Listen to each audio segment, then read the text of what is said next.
Vamos a hacer la división de estos dos números complejos, es decir, vamos a calcular z sobre w. ¿Bien? Entonces, nuevamente, ¿qué hacemos? Vamos a poner acá z menos 3 más 7i y w, que es 14 menos 4i. 14 menos 4i. ¿Qué vamos a hacer para hacer esta división? Como les digo, vamos a multiplicar por el conjugado del denominador. ¿Cuál es el conjugado del denominador? Será 14 más 4i. 14 más 4i. Multiplico y divido por esta cantidad. De hecho, estoy multiplicando por 1, ¿cierto? Porque esto dividido en esto mismo, eso da 1. Y bueno, ahora vamos a hacer las cuentas. Vamos a hacer aquí las cuentas. Bien, ¿cuánto da el producto de los numeradores? Recuerden que acabamos de hacer una multiplicación, ¿cierto? Y es una multiplicación de fracciones. Entonces, necesito el producto de los numeradores. Entonces, tengo acá menos 3 por 14. Eso es menos 42. Menos 42. Multiplicando 3 por, menos 3 por 14. Ahora menos 3 por 4i. Queda menos 12i. 7 por 14i. Eso es 7 por 10 es 70 y 7 por 4 28. Tenemos 98i positivo más 98i. Ahora tenemos 7i por 4i. Tenemos 7 por 4, 28. Queda entonces 28i al cuadrado. ¿Cierto? Y al cuadrado. Entonces, bueno, vamos a resolver estas cuentas. Tengan en cuenta que i cuadrado es menos 1. Entonces, la parte real, ¿cómo nos va a quedar? Nos va a quedar menos 42 menos 28. Entonces, menos 42 menos 28, ¿cuánto da? Menos 70. Vayan haciendo las cuentas allí. Y por otro lado tenemos menos 12 más 98. Esto es más 86. Y eso es más 86. Es decir, que ¿cuánto da este producto de numeradores? Esto es menos 70. Es menos 70 más 86. Ahora, ¿cuánto da el producto de los denominadores? El producto de los denominadores es igual a ¿qué? Pueden hacer ustedes las cuentas y van a mirar que el producto de los denominadores es igual a ¿quién? A 14 al cuadrado menos 4i al cuadrado, porque es una diferencia de cuadrados. Pero si ustedes quieren, pueden hacer el producto así como hicimos el de los numeradores, háganlo para el de los denominadores. ¿Y esto cuál es el resultado de eso?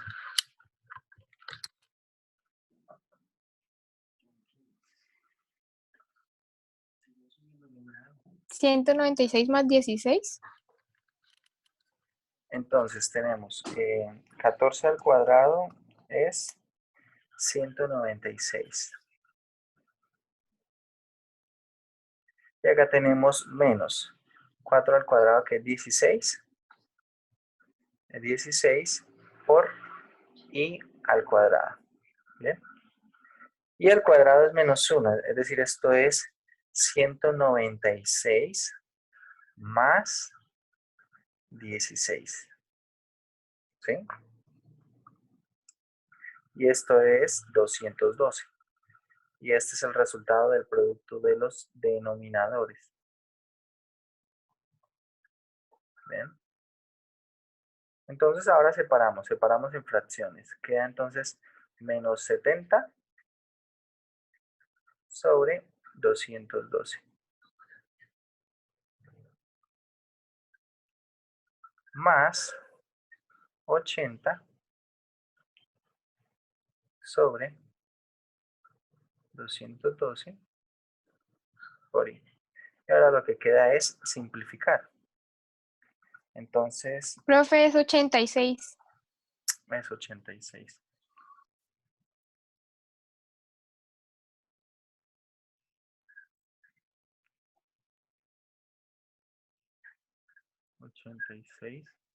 Sobre 212. Entonces, 70 sobre 212 es 35 sobre 106.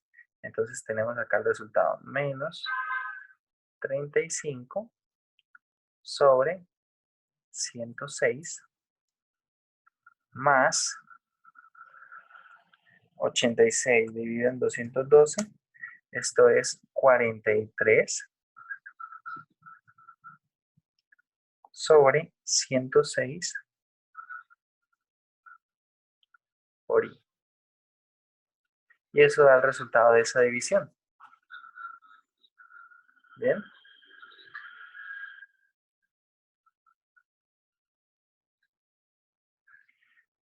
Eso da el resultado de esa división.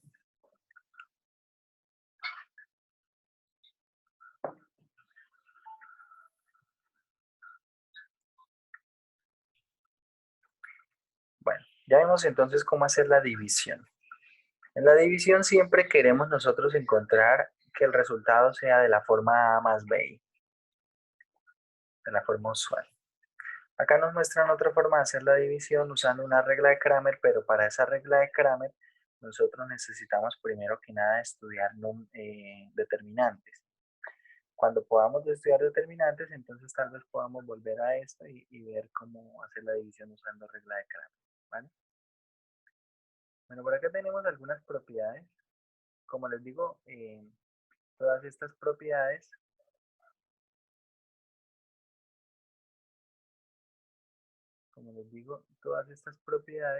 vayan a ustedes anotando ahí en sus cuadernos, vayan haciendo un resumen. Y pues tenemos algunas propiedades sobre todo para lo que es el conjugado. El conjugado de la suma es la suma de los conjugados. ¿Sí?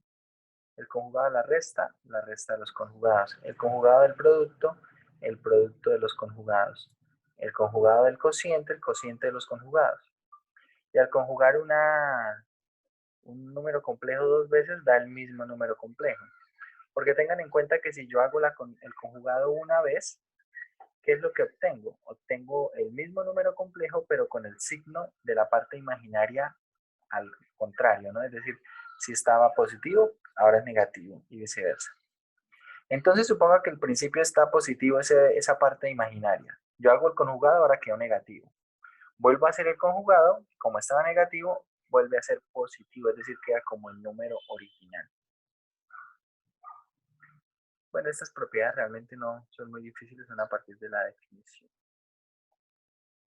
Bueno. Vamos ahora a hablar de la forma polar y el teorema de Moivre o el teorema de Moivre.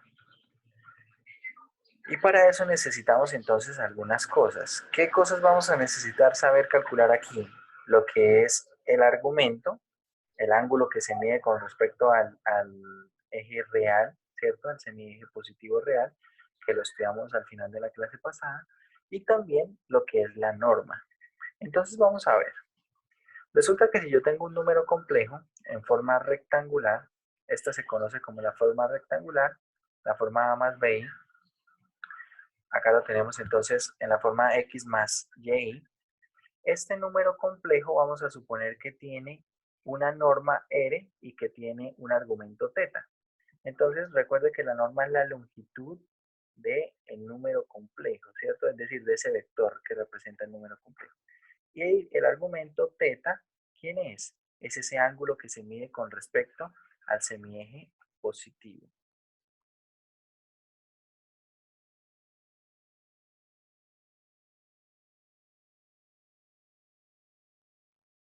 Pero después cambiamos el W. Por acá nos pregunta Jimena que el argumento de W al principio no era raíz de 17. Bueno, no recuerdo cuál era el W. Entonces, si quiere, después me envía una foto de cómo está haciendo la cuenta y revisamos eso. ¿Bien?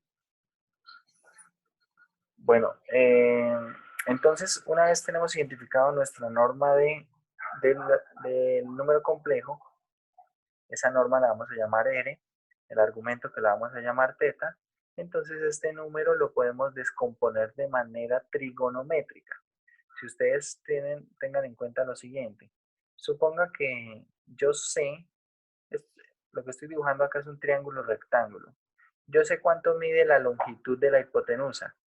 En este caso se llama R. Sé cuánto mide este ángulo de acá, llamémoslo teta.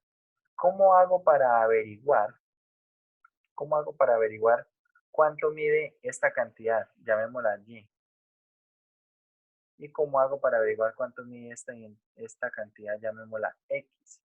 Entonces, ¿qué tenemos? Tenemos las razones trigonométricas, ¿cierto? Y esas razones trigonométricas nos permiten establecer lo siguiente. Por ejemplo, el seno de teta, el seno del ángulo, el seno de teta es igual a ¿qué? Al cateto opuesto, ¿cierto? Que es Y, sobre la hipotenusa que es R. ¿Bien? Es decir, si de aquí despejamos Y, obtenemos que Y es igual a ¿quién? A R seno de teta. Es igual a R seno de teta. Por otro lado, si utilizamos ahora el coseno para este ángulo, tenemos que el coseno de teta es igual a ¿quién? El coseno de teta es igual al cateto adyacente, que es X, sobre la hipotenusa, que es R. Despejando de ahí X, obtenemos que X es igual a ¿quién? A R coseno de teta. Esto se conoce como la descomposición trigonométrica para un vector. Y esto también lo van a utilizar ustedes cuando lleguen a los cursos de física. Desde física 1 y en adelante van a usar esta descomposición trigonométrica. Entonces es precisamente lo que aparece en este dibujo. Porque observe que si tengo este punto de coordenadas X, Y, entonces acá esta medida vale X, ¿cierto? Hasta acá es X. Y esta altura vale Y, que es la segunda componente. Entonces, ¿cuánto mide exactamente este Y? Como ya lo calculamos, este Y mide R seno de teta. Ahí está. Y X, ese cateto adyacente, ¿cuánto mide? R coseno de teta. Entonces podemos hacer la descomposición del número complejo. Recuerde que el número complejo yo lo puedo representar de esta manera y representa ese número así, ¿cierto? Para lo que es la gráfica. O lo puedo representar de forma rectangular. La forma rectangular es esta. X más Y por Y. Pero también lo puedo representar de forma trigonométrica. X, ¿cuánto vale? R seno de teta. R seno de teta. ¿Y Y cuánto vale? Y vale R coseno de teta. Y esto por Y, ¿cierto? Por la unidad imaginaria que está aquí. Entonces esta segunda forma se conoce como la forma trigonométrica. ¿Bien? Esta vamos a ponerle acá ese nombre. Forma trigonométrica. Es la forma trigonométrica, esta segunda forma. Y esta primera forma es la forma rectangular. La forma usual es esta forma rectangular.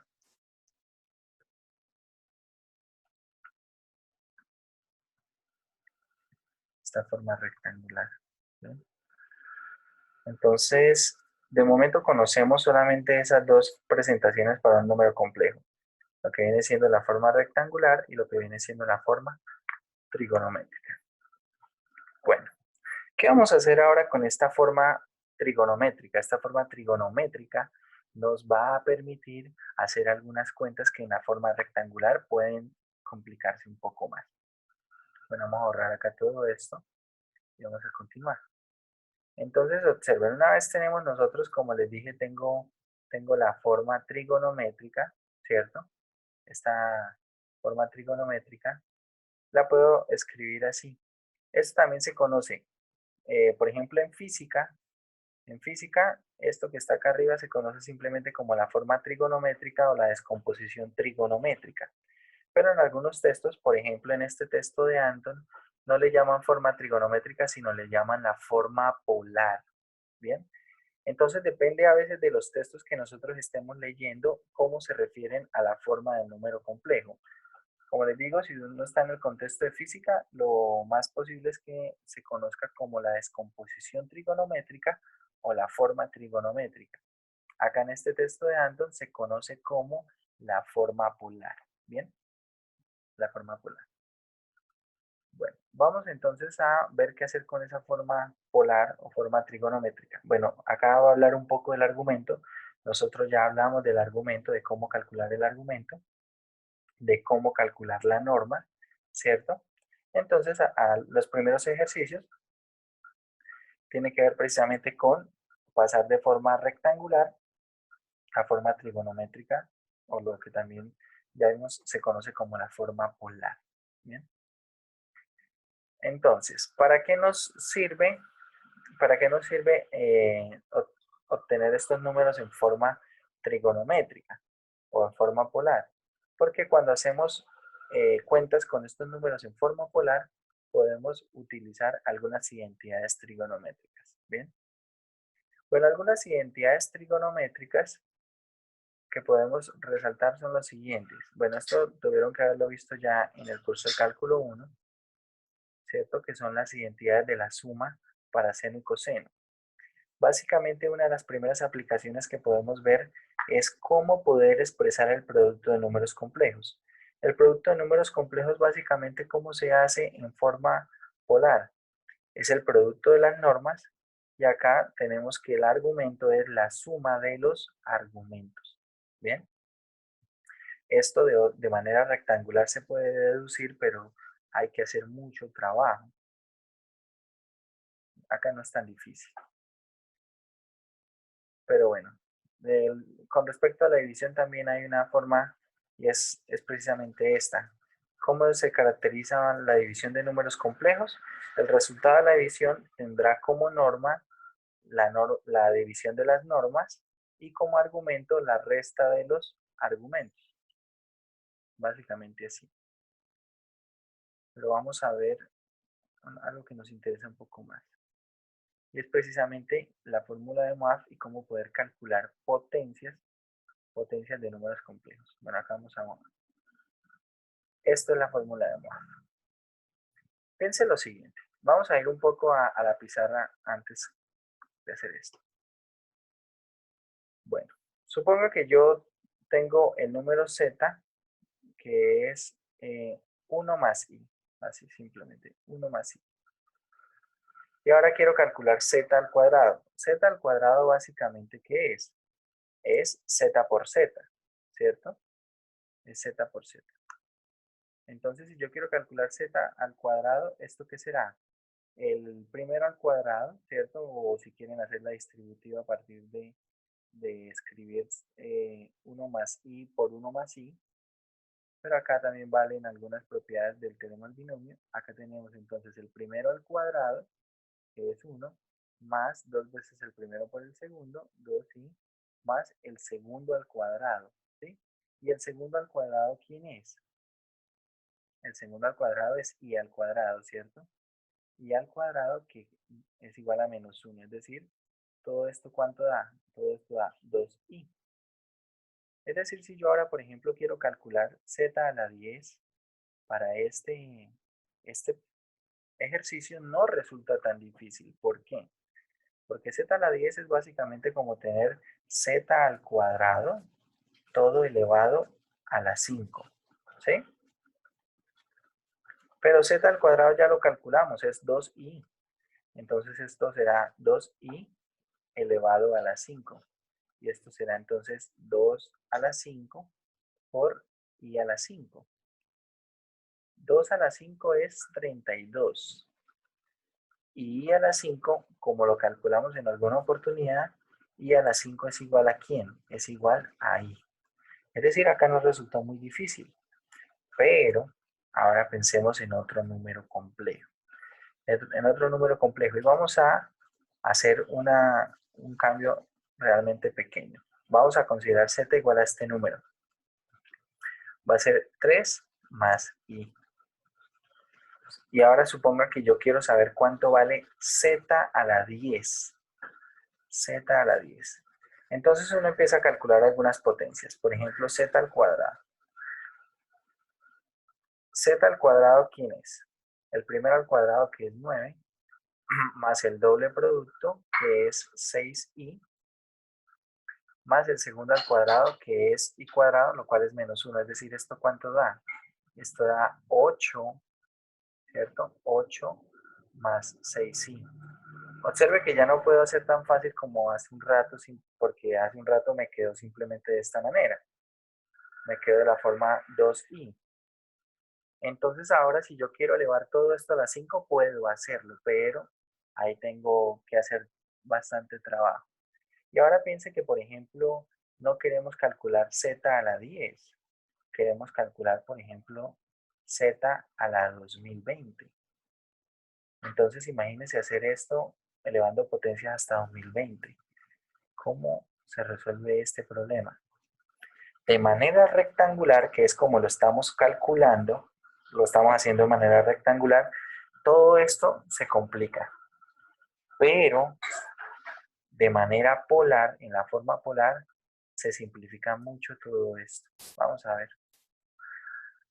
Entonces, por ejemplo, usando la fórmula de Moivre. La fórmula de Moivre básicamente se resume en lo siguiente. Si usted está calculando la potencia de un número z, esto será igual a ¿qué?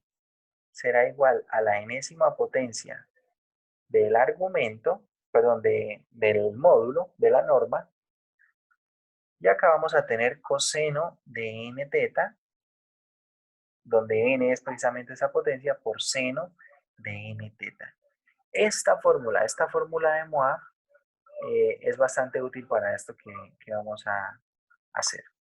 Entonces, vamos a hacer acá algunas cuentas.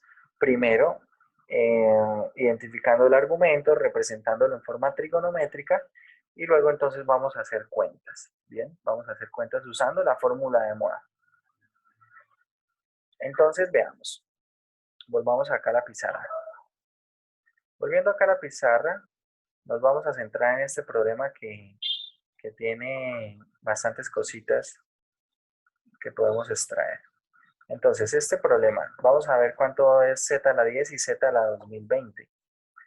Y para esto, entonces primero, calculemos la norma de z.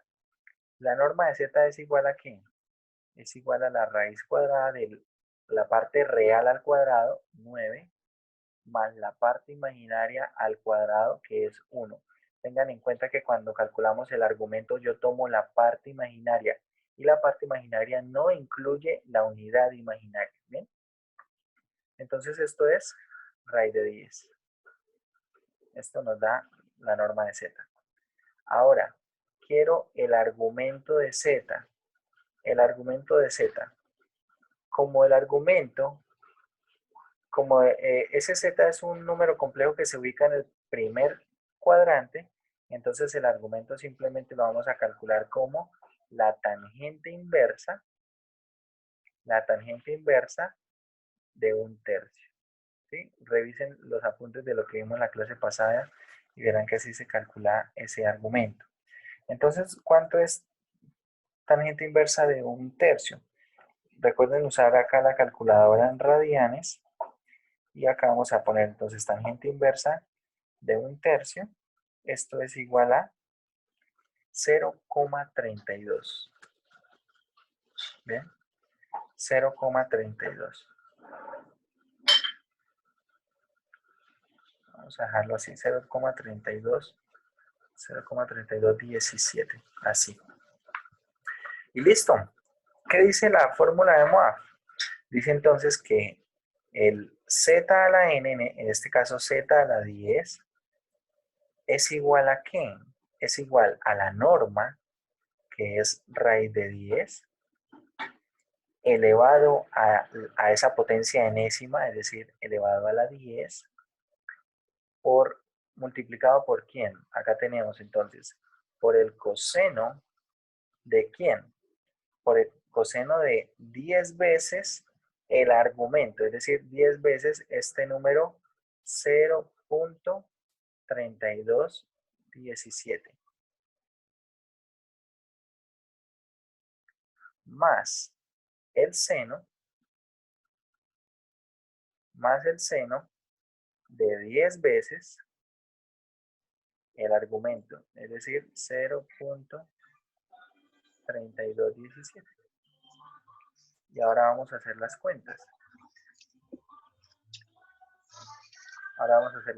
Tenemos raíz de 10 elevado a la 10. Eso es 100.000.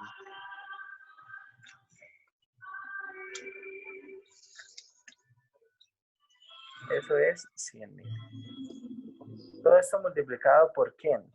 Entonces tenemos acá coseno. Coseno de 10 por 0.3217. ¿Cuánto da? Esto da menos 0.997. Vayan haciendo las cuentas conmigo. ¿Cuánto es seno de eso? Eso es menos 0.075 por i. Bien, ahora si queremos expresarlo de manera rectangular,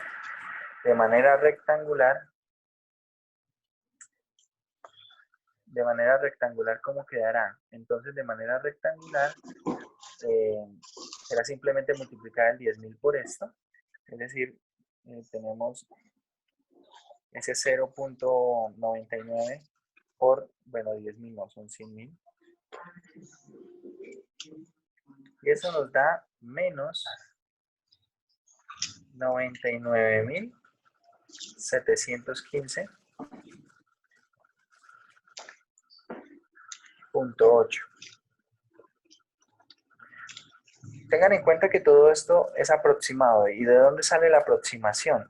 La aproximación sale del hecho de que el argumento, yo no estoy tomando todas las cifras decimales, estoy tomando también un valor aproximado. Cuando calculo coseno de todo eso, también estoy tomando una cantidad aproximada, tanto para coseno como para seno. Es decir, que de hecho acá no estoy obteniendo un valor exacto, sino un valor aproximado, pero que se aproxima bastante bien. Bueno, ¿y cuánto es el seno? El resultado es menos 0.075 por 100.000. Eso es menos 7.533. Menos 7.533, aproximadamente 0.6, multiplicado por la unidad imaginaria i.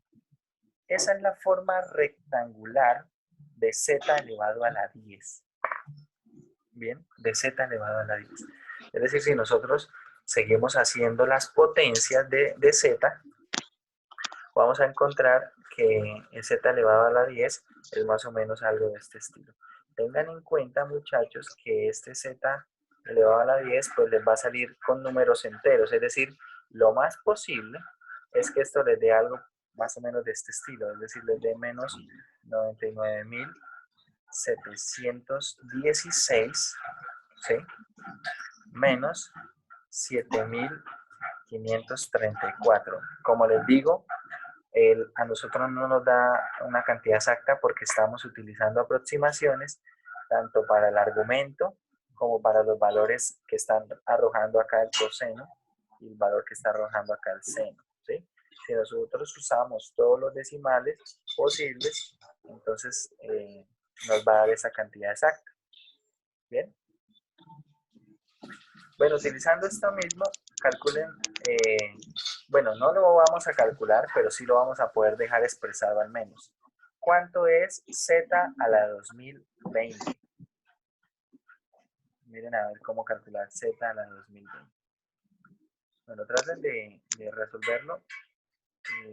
Tómenle si quieren un pantallazo, nos quedan alrededor de unos 2 minutos de esta conferencia, entonces para que lo tengan ahí presente.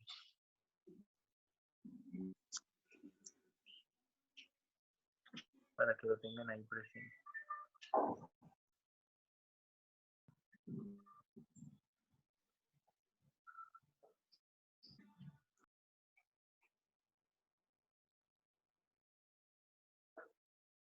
Entonces, bueno, ahí con esta misma información van a calcular z a la 2020. Tengan en cuenta el argumento de raíz de 10, la norma, perdón, y el argumento es 0.3217 aproximadamente. Bien.